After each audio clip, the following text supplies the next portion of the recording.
नमस्कार, मैं रश्मि। आप देख रहे हैं देश का नंबर 1 न्यूज चैनल प्रजातंत्र टीवी। आज हम रामनगर में हैं और हमारे साथ रामनगर के वार्ड पार्षद, ईस्ट रामनगर वार्ड नंबर 222 के वार्ड पार्षद चंद्र प्रकाश जी हैं। बहुत बहुत स्वागत है सर।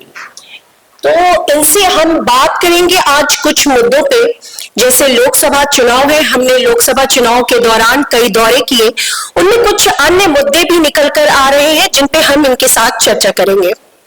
और सर, जैसे हम अभी चुनावी दौरा कर रहे हैं, हम कई क्षेत्र में गए, तो आपके क्षेत्र में जब हमने दौरे किए तो कुछ अन्य मुद्दे भी हैं जो निकल कर आए हैं जिन पर हम आपकी राय जानना चाहते हैं। तो यहाँ पहला जो मुद्दा है Nova steel mill sir, Delhi steel में जो नोवा फैक्ट्री है वो रामनगर मेन मंडोली रोड शाहदरा दिल्ली में चलाई जा रही है और फैक्ट्री पूरी बनके तैयार हो गई है। और हमारे पास जो इंफॉर्मेशन है कि वो डिलीटेड एरिया में वो कंस्ट्रक्शन हुआ है, जिससे कि एमसीडी के रेवेन्यू का लार्ज पैमाने पे नुकसान हो रहा है, साथ ही जनता के पैसे का नुकसान हो रहा है। तो इस मुद्दे पर आप क्या कहेंगे सर, किसकी परमिशन से ये कंस्ट्रक्शन हुआ? मैडम, ये परमिशन तो दरअसल ये जो जितनी भी हमारे यहाँ मिल बनी हुई थी, पहले इन मिलों का ये तय हुआ था, गवर्नमेंट की मिल कुछ हिस्सा इनमें गवर्नमेंट का था, तो उन्होंने ये तय किया था कि भाई इस मिल को आप जब भी बेच सकते हो जब इसका 40% या 50% कुछ हिस्सा, मतलब गवर्नमेंट का रूल आया था कि उस पर 40% एरिया आपको छोड़ना पड़ेगा जी। तो हमने ये बात, हमारे पास पहले भी न्यूज वाले आए थे, उन्होंने बात रखी, हमने डीसी साहब से भी बात रखी, हमने जेई को भी यहाँ बताया, हमने कमिश्नर साहब से भी ये बात रखी कि जी हाँ इस तरह का मुद्दा हो रहा है। न्यूज वाले हमसे पूछते हैं, जनता भी पूछती है, आरडब्ल्यू वालों ने भी हमसे पूछा, तो हमने आरडब्ल्यू वालों को भी बताया कि भाई हम आपके साथ खड़े हुए हैं। और इस मुद्दे को लेकर मैंने डीसी साहब के पास 2-3 बार गया, मैंने अपना लेटर भी दिया, आरडब्ल्यू वालों के लेटर मेरे पास आए हुए थे, वो लेटर भी मैंने डीसी साहब को दिखाए, लेकिन उन्होंने कहा हम देखेंगे। उन्होंने कुछ कार्रवाई भी करी है, टूटी भी कई बार, ये सील भी हो चुकी है। उन्होंने बताया, जैसे कि डीसी साहब ने हमें बताया, मेरी जानकारी में वैसे नहीं है, लेकिन डीसी साहब ने बताया कि हमने ये 4 बार सील कर चुके हैं और 3-4 बार इसको तोड़ चुके। टूटी तो वो है 2-3 बार, उनको तोड़ा गया था। अभी हमने कुछ दिनों पहले ही वहाँ रिपोर्टिंग भी की और हमने देखा कि बिल्डिंग पूरी बन रही है, बल्कि 2 फ्लोर्स पूरे कंप्लीट हो चुके हैं। और जैसे ही हम वहाँ एंटर करने की हमने कोशिश की, गेट में ताले लगा लिए गए, हमें अंदर जाने नहीं दिया गया, और जिस तरीके से वो वहाँ से भागे लोग, तो वो साफ दिख रहा था कि कुछ अवैध तो वहाँ हो रहा है जी।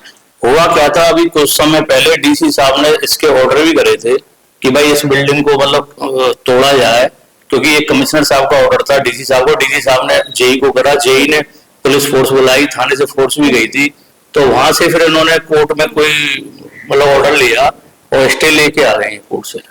जी, हम इसी मुद्दे पे हम यहाँ जो विधानसभा अध्यक्ष है रामनिवास गोयल जी, उससे भी हमने चर्चा की है और आगे मेयर से भी हमारे भी मीटिंग है। तो क्या लगता है इसको कैसे रोका जाए? उस पे एक्शन तो होना चाहिए ना, क्योंकि ये लार्ज स्केल पे एमसीडी के रेवेन्यू का लॉस क्या मामला है? मेरी तरफ से तो मैंने जो कोशिश करनी थी सारी कोशिश कर ली, लेकिन ये बड़ा मुद्दा है, तो आप सबका सहयोग मिलेगा तो बहुत अच्छा रहेगा। जी बिल्कुल, हम आपके साथ हैं और हम पूरी तरीके से इस जो भी अवैध निर्माण है इसमें हम इसे अपने चैनल पे प्रमुखता से दिखा रहे हैं। और आपको मैं मजे की बात बताऊं कि एक फोटो मैं आपको दिखाऊंगी जिसके एमसीडी के विभाग के अधिकारी मौजूद है वहां के ठेकेदार के साथ। मैं ये फोटो आपको दिखाना चाहूँ।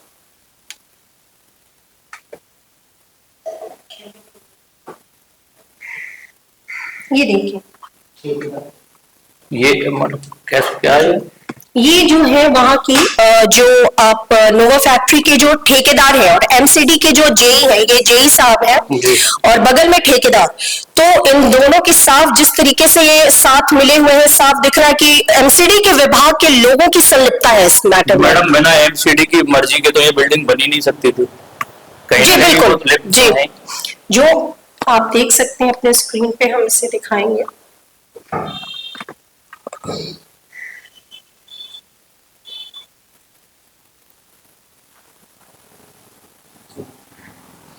तो यही मैं कहना चाह रही हूँ कि बिना एमसीडी के मर्जी के, बिना जेई के, बिना एक्सजीएन के इन्वॉल्वमेंट के ये निर्माण नहीं हो सकता था। और मैं बल्कि ऊंचे अधिकारियों की भी बात करूंगी, बिना डीसी के भी परमिशन के ऐसे कार्य नहीं होते हैं। तो ये बहुत बड़ा मुद्दा है और एक सीरियस मुद्दा है, क्योंकि जनता का पैसा यहाँ इन्वॉल्व है। तो मुझे लगता है एक पार्षद होने के नाते आप जो एक्शन ले सकते हैं इस पर जल्द से जल्द और जल्द से जल्द कार्रवाई करें।